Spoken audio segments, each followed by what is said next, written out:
Now see here, third task, create a variable Z3 which contains values of true when both Z and Z2 are true.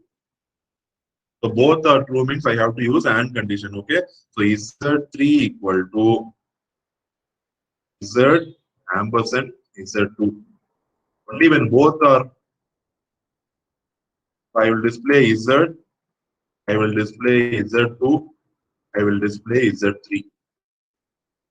So that we can compare the answers manually. Okay. See the question. Create Z3 which contains values of true only when both are true. So I told you only when both are true means it has to be your AND gate.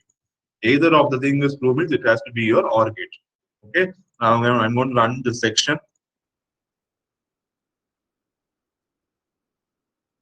See here, this is Z, Z2 and Z3. Are we having any condition where both are same value? Only I think second row you see.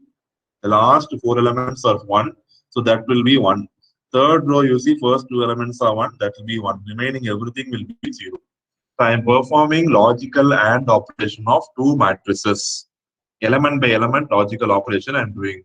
Manually doing it will be very, very tedious.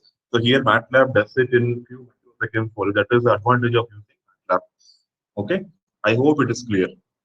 Anywhere anything is unclear, please immediately ping in chat. So if I don't have, if I am not seeing the chat window, please unmute yourself and ask. Okay, nothing wrong in that.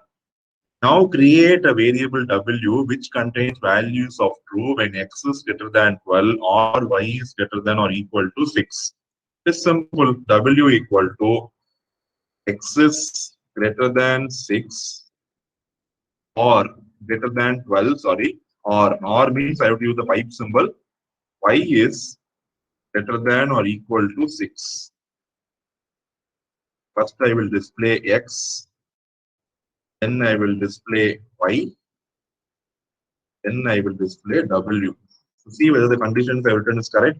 X is greater than 12 or y is greater than or equal to 6. So I am running this section alone.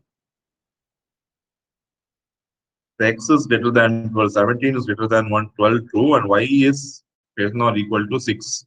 Here, or condition, even if 1 is true, it will be blindly true. So all are satisfying except for the first row third element.